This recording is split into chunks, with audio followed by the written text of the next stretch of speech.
Hey folks, welcome back. As spooky season creeps in and autumn deepens, we also arrive at a sacred turning point, celebrated by many as Halloween, and also known to witches, pagans, and other folk alike as Samhain. This is a time when we often draw the dead near, sharpen our divination skills, and the soul is invited to meet its own underworld. This isn't just a celebration of ghosts and goblins, although a little revelry never hurts. It's a period that is rich with potential for ancestral reverence, magical renewal, exploring the shadows of psyche, and a deeper inquiry into what we fear and long to reclaim. I work with many decks year round, especially of a certain type of aesthetic and theme, but there are certain ones that feel especially attuned to spirit work, liminal energy, or the playful Halloween theming of October. And that's what I'm hoping to bring you today, a selection of those, whether you are spellcasting, communing with the dead, exploring the deeper archetypes of your own psyche, or playfully embracing Halloween aesthetics. These 13 tarot and oracle decks are the ones that I believe to offer timely and beautiful, yet sometimes unsettling allies. Let's begin. First up, we're diving into the Les Vampyres Oracle by Lucy Cavendish and Jasmine Becket-Griffith, a favourite artist of mine. I do love her artwork dearly, and this is a shiny deck, so I've done my best. I freaking love this one. It does lean into a more whimsical and aesthetic kind of vibe, but it carries a really surprising edge when used for any readings, but it gives a really good emotional insight and energetic reflection, I find. It does lean into that kind of camp and angst. There's something a little bit more youthful about some of the energy of these decks by these two, perhaps in the guidebooks a little bit more. But as I say, they do deliver surprisingly deep messages in my experience. And then you get the wonderfully mood-heavy artwork, which practically hisses. You can kind of see it, right? I love them. So the big-eyed vampire girls carry messages around boundaries, longing, loyalty, exile, all themes that echo loudly during this time or when exploring those questions of belonging and identity, which would be another recommendation from me for this deck. I feel like these cards invite us between spaces as well, like vulnerability and strength. It's really good at looking at our contrasts and contradictions, and also feels like one that honours the outsider within all of us, which I feel like is something relatable for most people at some point in their life. The fact that they've got this playful yet piercing nature makes them perfect for moments when you want to explore that emotional complexity without losing the sense of magic or mystery. And while visually playful, it does pair with some of my, I guess, more serious decks to unearth other layers. And equally, I enjoy it with decks of a very similar style, which brings me neatly onto our next deck. We may want to take a little zoom in on this one, as our next deck up is the Notorious JBG Tarot Mini, made by our lovely Juli Rose, aka Peekaboo Rose Tarot. So let's just shimmy her into a little bit of a position. While of course not overtly Halloween themed, this deck again dances with the surreal, spooky or haunted aesthetics of our big-eyed girls. I really resonate with the image choices, and there were some to select from, so you are seeing my final choices. Also, it's got our Halloween purple. Halloween purple is a thing, right? they kind of give me dream beings or dream fragments, you know, like haunted dollhouse vibes, and they often reveal kind of trickster energies, emotional truths, or wounds that I feel have been waiting to be seen. The way I would describe this deck actually, and a lot of this sort of artwork, is like finding your childhood doll staring back at you with intent. If that creeps you out, then I mean, the deck's clearly found its Halloween positioning. This makes sense to me anyway, and I have personally found them really useful in inner child and just any kind of intricative readings where I'm trying to bring things in that have previously been in shadow or been uncomfortable, those kind of confrontational layers, those moments when what's unspoken still lives in the corner of our memory, and so therefore we're able to excavate it. And I kind of feel as well, which is fun about this and why it gives me that trickstery energy, is that I never know if these big-eyed girls are friend or foe. It has that play in between, especially with all our vampires and sirens and other sort of just drawn out witchy, fae or demonic kind of beings. Some shapeshifter energy going on as well. But I do feel that this deck overall, it's great for if you want a dash of sugar still with those like darker aesthetics. It is serving up the aesthetics, no doubt, and it's something that whilst it might appear gentler, it still feels really honest. And if nothing else, it's also a great companion for the Jasmine Becket-Griffith Oracle decks that I've got. And I just had to show you these two in action together because they are really beautiful, and of course because the artist is the same across the board, we have that cohesive layer that brings them together.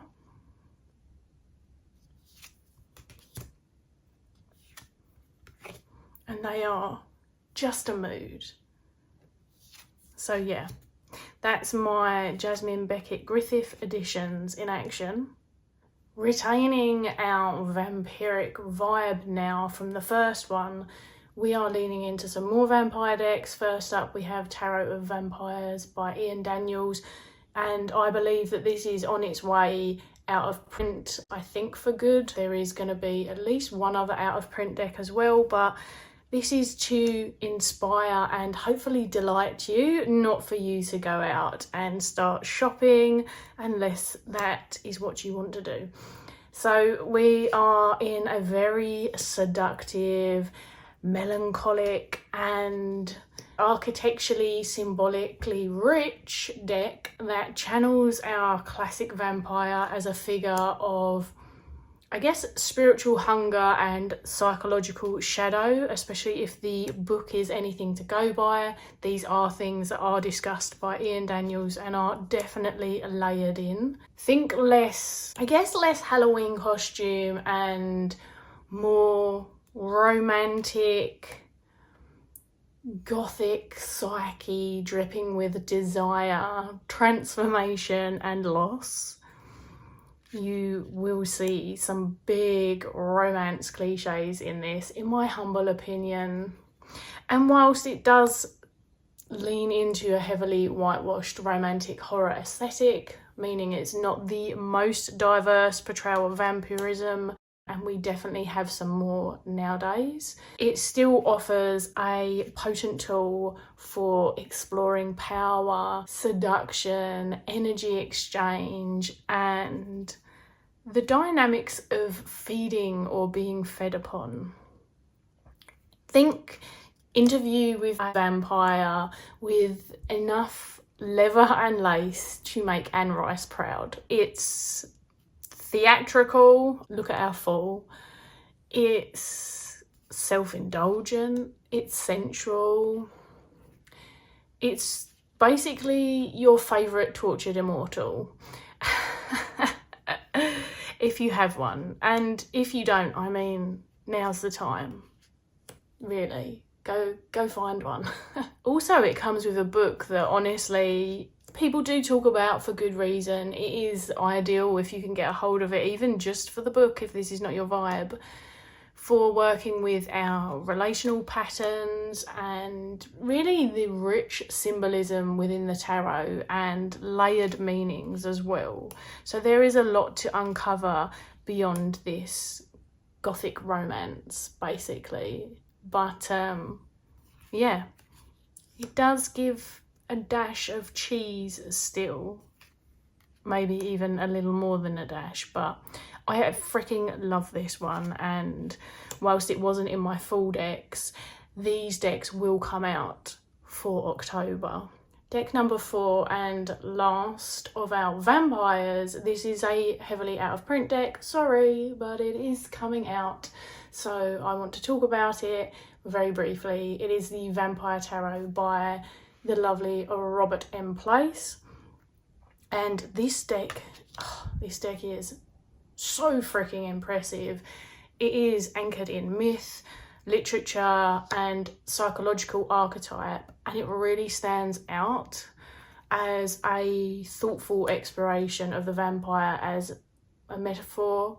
It has the misunderstood outsider, immortal observer, and is a really great embodiment as well of repressed human longing. It talks about these a lot in the guidebook, which again, I know I'm sorry because it's out of print, but it's an amazing guidebook. It has nods to Nosferatu, Bram Stoker's Dracula, and the Victorian occult revival. And this deck weaves the folklore and psychoanalysis into a really well-structured tarot system. And you can see here that in the minors, it's got kind of a pippish quality, but it still has these fantastic, meaningful and significant scenes at the bottom of them, in and around the pips. So it kind of does something a little different, especially for its time, I feel like. Favourite card. So as we lean into these archetypes, it examines the darker, and again, like I've already said, misunderstood aspects of the human psyche, the ones that we really demonise or fear within ourselves. And again, the book really shines a light on all of what that means and why Robert has incorporated it. And then within the suits as well, and a lot of the artwork, we've got vampire hunters' tools. The deck feels a little bit like a gothic grimoire, which is delicious for the time of year. And it's also a deck that when I've used it, aside from the goosebump readings that I've had with it, I feel like it really rewards time in contemplation. It wants you to sit and immerse and let it still time, and that feels like it's especially suited for those existential questions and that confronting work, and really exploring the tension between our inner predator and prey archetypes, which vampires across the board really great for. And then we do have some vampiric, gothic, horror literature individuals included as well, just to finish this masterpiece off. Next on our list, and probably no surprise to anyone, we have the Halloween Tarot by Kipling West. This is a really well-known deck for this season for very obvious reasons, of course. And it feels like a nostalgic nod to the Halloween that at least many of us in my era grew up with. You know, the imps and pumpkins, the wonky sheep ghosts, purple witches' hats and other DIY costumes. Do you remember, I've said this a few times actually, but when you would get like the leg of a stocking and stuff it with loads of socks, or maybe you had a better stuffing and that was your black cat's tail. That kind of DIY vibe. And underneath the incredibly charming and pretty carefree kitsch lies a very functional tarot deck that uses sort of, I guess, playful symbols to disarm, and it, in doing so, makes for a really different headspace when reading. I personally find it excellent for both light-hearted and deeper readings, especially because I like to reconnect with the joy and sacred silliness that magic and this time of the year sometimes needs. And while playful, it really accessibly follows the Rider-Waite-Smith system. And then, of course, as I've kind of already touched upon, and as you can see, the colours feel like they really breathe life into a part of its magic. We've got the ghoulish whites, the jack-o'-lantern oranges, this kind of like almost like demonic slime green, devilish reds, especially when we see the imps, and then these kind of mystical purples.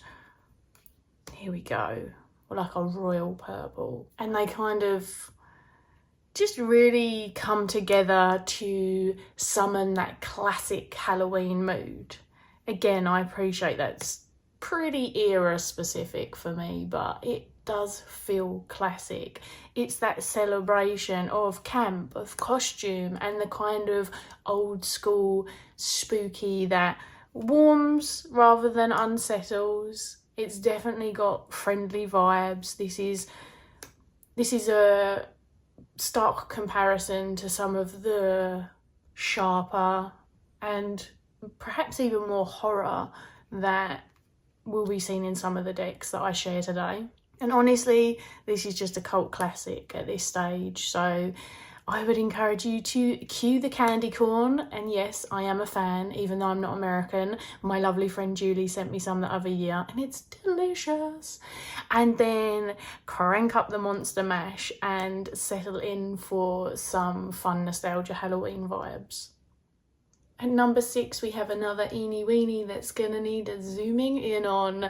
This is the Adorabyssal Oracle, and it's by Pixel Occult. So we're kind of sticking to the cute theme in here. And again, not specifically Halloween, but I don't know. Bear with me, you'll see. Hopefully you can follow me on this tangent. This is cryptids, it's monsters and mythological beings, but make them cute.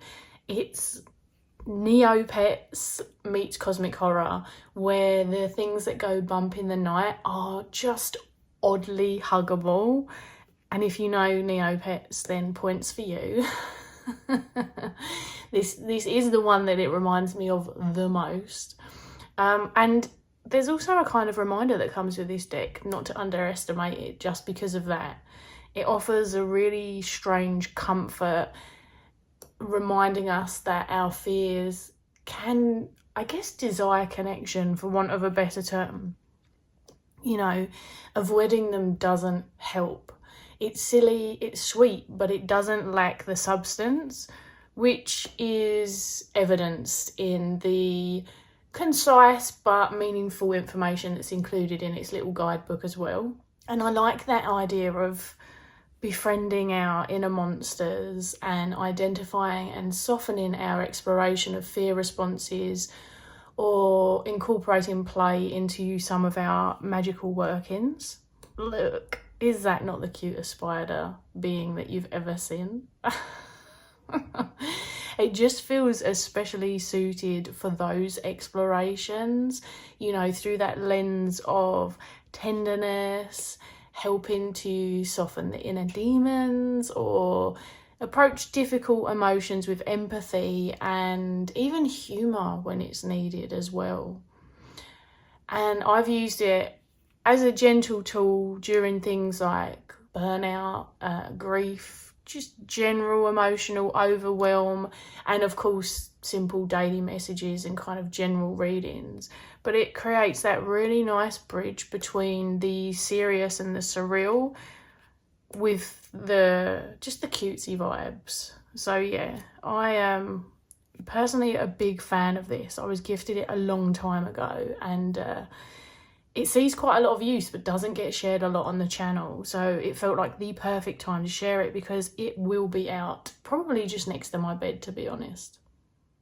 Our next deck is the complete opposite direction. Goetia Demon cards by Torvenius. Again, check the description. I will put the information in there. And this is another shiny one, folks, so apologies in advance. But yeah, this is our Goetia Demons, and it is not for the faint-hearted. At least it does not feel like it. It's a deck that draws from that tradition, presenting demons with their seals and ranks and the infernal lore, paired with these kind of haunted illustrations that drip with dark surrealism. I think surreal is the key vibe here in this deck in particular. I have not had this for long either. My dad actually bought this for me for my birthday in August.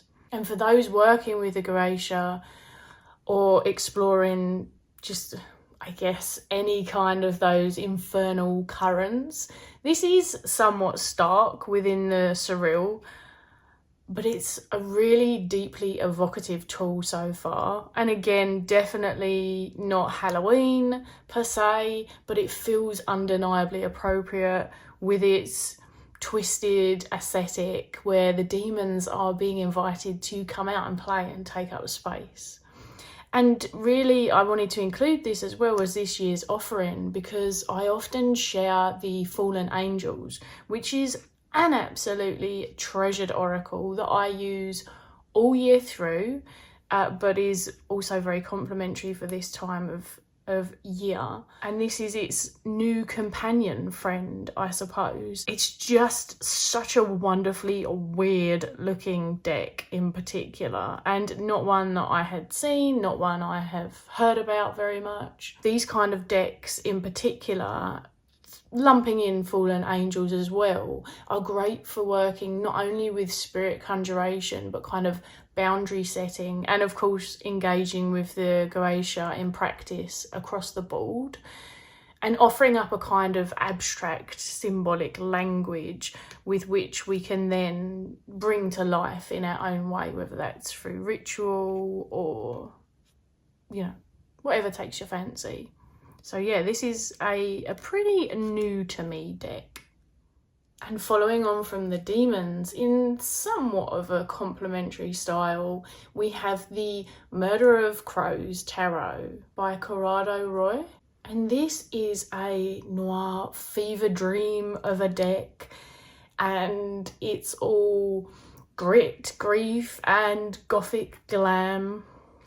It's stark black and, I guess, black and white. It's kind of black and cream with like blood splattered surprises. Really feels like quite a raw portrayal of pain, betrayal, transformation. We've got the crows throughout who act as messengers, scavengers, and what feels like keeper of the secrets. And then, of course, you have their human companions.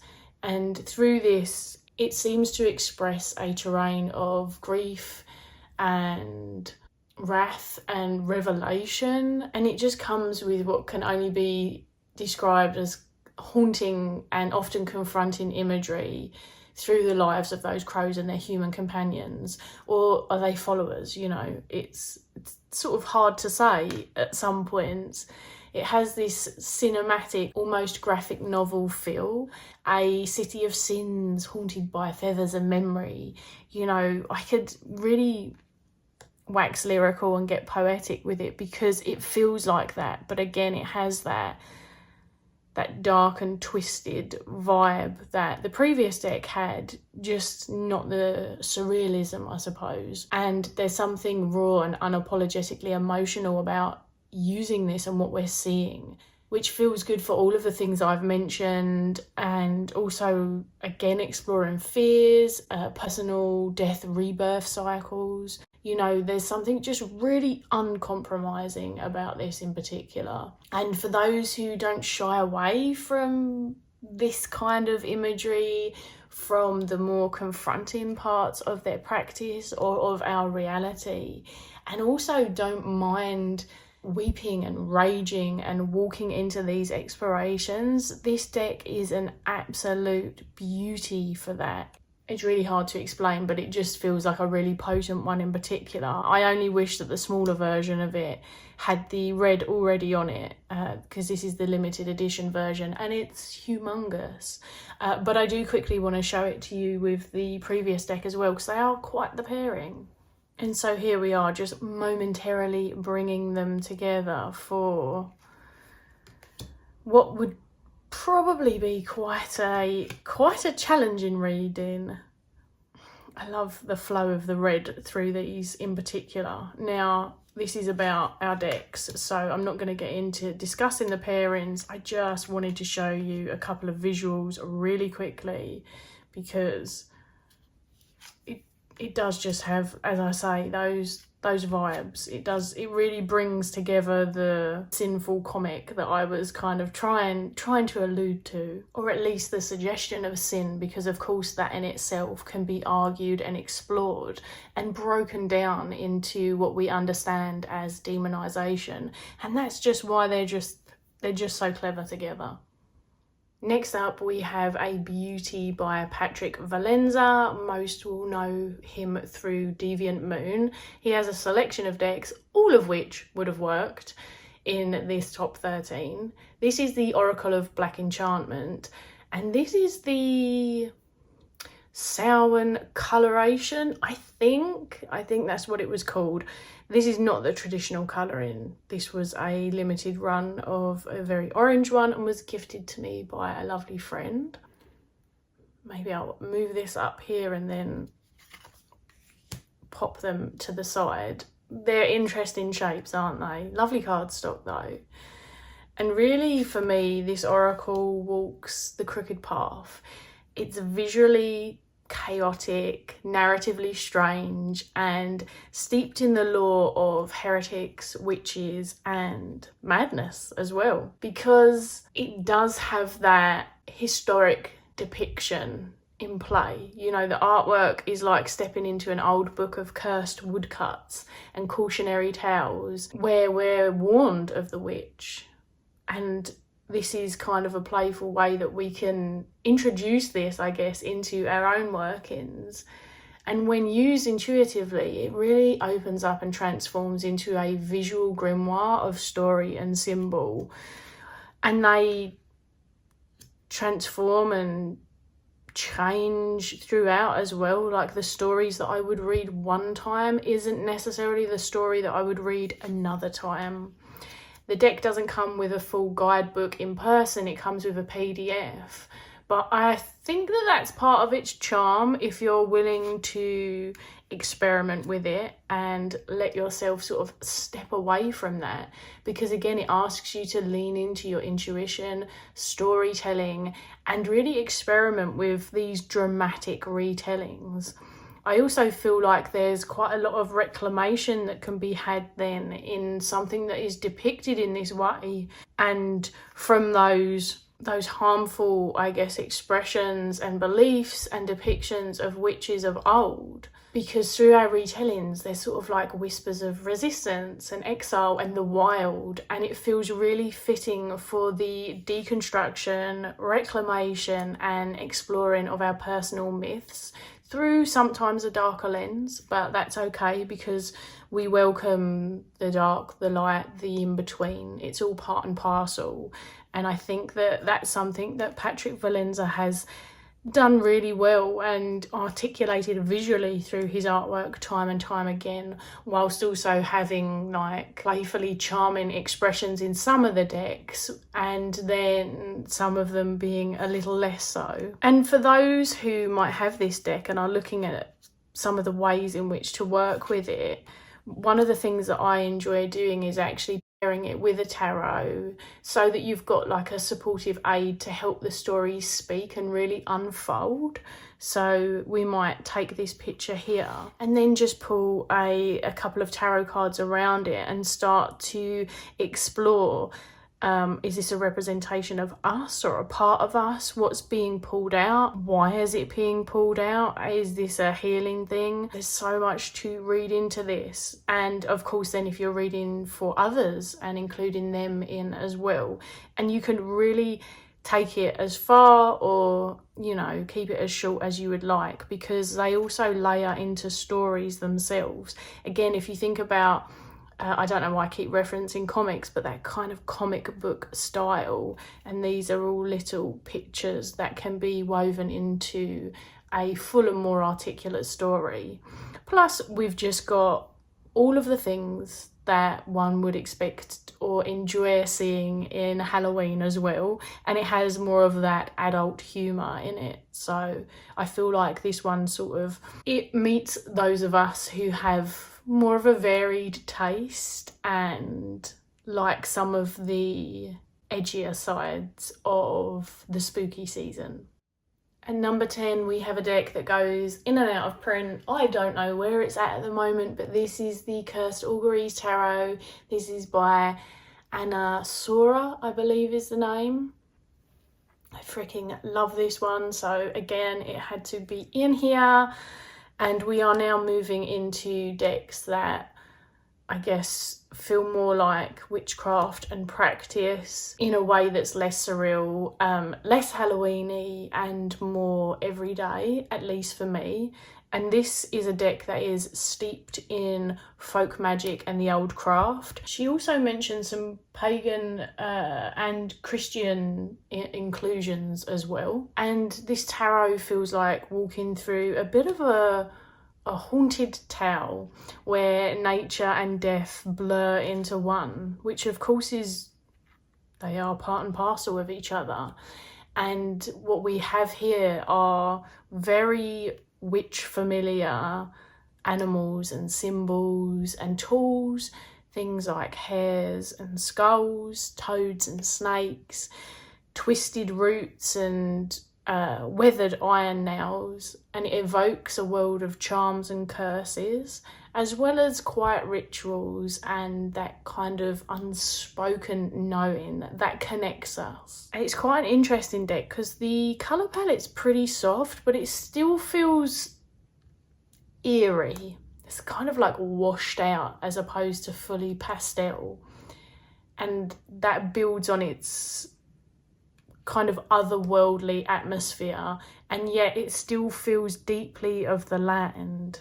They're things that we can come upon in our everyday, and that has that devotional grounded energy that sits beautifully alongside, again I'm going to use that term shadowy, but perhaps not in the psychological intent, but those just shadowy and uncanny layers. And it doesn't feel like horror for effect, although there are some images in here that would absolutely horrify some people, especially if you're an arachnophobe. But it kind of is a horror that lingers in your bones and asks you to remember. It is a deck that feels rooted in the life, decay and rebirth cycles, which is a bit of a theme through some of the decks that I've picked for this, because that feels fitting also. And just as a representation of the craft, my craft, it feels familiar for me, and I'm sure many practitioners. I'm not alone in working with these animals, these tools, feeling this knowing, and the themes that come through, ones that I work with this deck in particular: spirit work, ancestral connection, spell work. There's lots of potential for this one. It is, again, an all-rounder all year through, but just so poignant because some people do come to some of these types of explorations during this time of the year in particular. So whether it's considered a cliche or not, the decks are going to be particularly relevant for some people. If you want your readings to really embody the craft and to almost carry the scent of damp earth and whispered spells, then this is a deck for you. It also has quite a vast terrain with this pippish imagery in the minors, and then the more notable cults and majors. I think those two contrasts play really well with each other, and we can then explore what we might want to come to in the cards.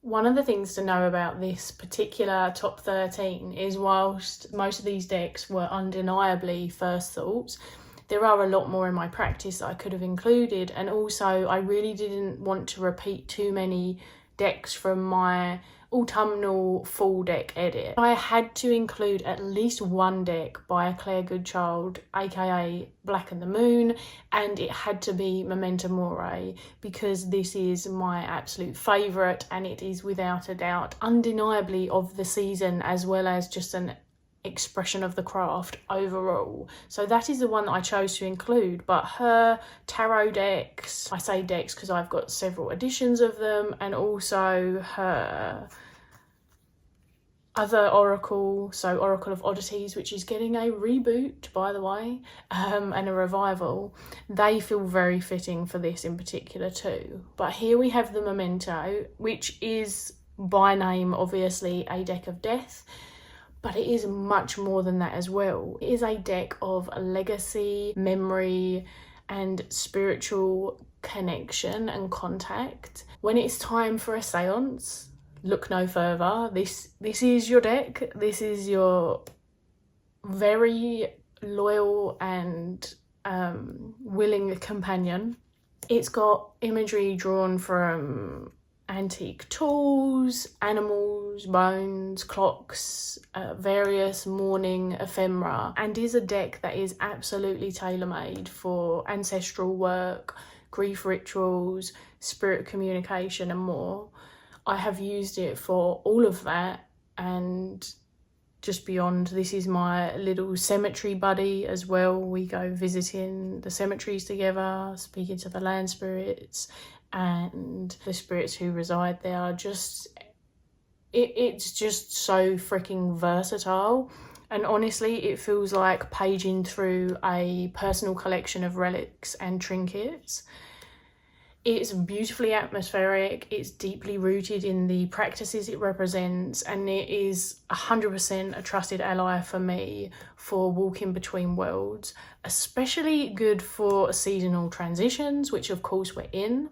But it also has excelled for me as a reflective tool for processing things like endings, new phases, what else? Lineage, even the slow or fast passing of time.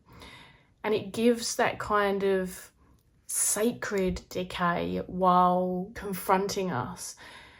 And through that confrontation, it doesn't feel like it's meant to scare, but remind us that death is a part of the story, of everyone's story, of our story. And of course, as someone who does a lot of spirit and death work, it's going to be a timeless companion for me. I freaking love this deck. Now I only have the teeny tiny version of number 12, which means that we're going to have one final zoom in as well. And this is the Darkwood Tarot by, I believe, Sasha Graham and Abigail Larson. If you've watched me review this in one of my monthly roundups, then you'll know that when it comes to tarot, I do prefer a full size, but I was really lucky to be offered this for review by Llewellyn with an epic little selection that they sent me, and we really connected. I feel like now this might be considered a bit of a modern classic for the Witches season, a descent into the woods of self and story, and it's set in this gorgeous, almost grim-like forest where witches rule, familiars speak, and at every turn another secret is hiding but waiting to be revealed. And it kind of straddles that line between fairy tale and folklore, which is lovely because, again, the two, given that they are oral traditions and storytelling, it makes sense that there would be crossovers, as there often is, and it gives it a kind of rich undercurrent.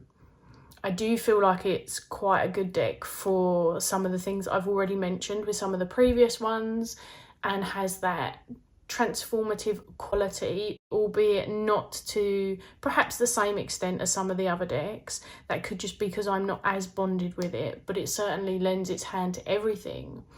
And with familiar, seasonal and witch-linked creatures, we've also got black cats, wolves, we've got crows, tree spirits. You know, this is still where Halloween magic lives and breathes also. So I feel like it kind of hits both of those at the same time. And honestly, in practice, it has been ideal for all reading and spread types. Also as a support for like seasonal rituals. I'm sure any rituals, but I have other decks that I go to for some of those. But this one has been fun for like transitional seasons again. And for those who do walk the witch's path, I feel like this deck could be a sweet companion. There are parts of it that are more fantastical, of course, and there are things that it doesn't do as well as what it does. But honestly, there's something quite alluring about it, and I love that it is dark woods in scenery, in colour, in theme. It has entirely embodied its namesake, which is wonderful. Last but not least, at number 13, coming in as a more of a witchcraft and a Samhain deck as opposed to a Halloween, but certainly fitting many of the themes of the season, is the Broadbent Sisters clearing cards by obviously the Broadbent Sisters. And this one is another one that has quite a minimal colour palette, but it feels very ritualistic in not it's just its art, but its presentation, its inclusions. It's unusually potent for a lot of the themes and practices that I have discussed throughout this entire video. So I'm really trying not to be repetitive, but of course it does become hard as you get through all of the decks. But these cards feel less about answers per se, and they feel more about the ritual of energetic movement and intentional action and release as well. It feels like these two sisters birthed this deck from their very own practices, and it offers a really active and meaningful call in. There's nothing spooky about the aesthetic, and yet the potency I was talking about really lies in how it carves out space that is animistic, ritualistic, cathartic, and it allows us to grieve, clear, honour, adapt, enact, engage, become. There are so many functions that these cards sort of act as bridges between other decks in a spread as well, or as the ritual action after some insight. Quite honestly, whilst they might not come out as much as, say, my Memento Mori, they have become a less frequent but still valuable companion for deathwork, liminal journeying, ritual integration, and just really sort of any somatic workings. And I feel like that again makes them a really potent ally for this particular time of the year and this selection of decks. And even at times turning their support towards sort of ancestral workings as well. So there's a little bit of everything. And this is another one that I do like to pair with tarot as well, to expand upon the conversation, unless, as I say, it's really just to inspire a ritual in particular. There's something in the same way but very different that Memento Mori and Cursed Auguries feel like expressions of my practice, so does this one. And I really wanted to have this top 13 as something that really spoke to all of the different parts of me. The fun, ooky spooky, Halloween lover, big kid, the witch, and also some of the practices in particular that I focus on, moving from somatic into psychoanalysis, into developmental, all of the things. So yeah, this is just another fantastic one, and my final of this selection. So there you have it, folks. While these decks delight visually, they are intended as more than aesthetic tools, and for me, these are a glorious selection of gateways into the season's themes and some of my practices that just show up all year round. For me, the tarot and oracle can be mirrors, messengers, magical allies, and they really help me ask deeper questions, reconnect with what's hidden, find clarity within the darkness, and just engage with how I want to exist in the world and how I want to show up. They really are tools with endless possibilities without being too cheesy. So I hope you enjoyed this curated collection of 13 decks. I'd love to know which ones you'll be working with this October in particular. And for those who celebrate when the time comes, blessed Samhain.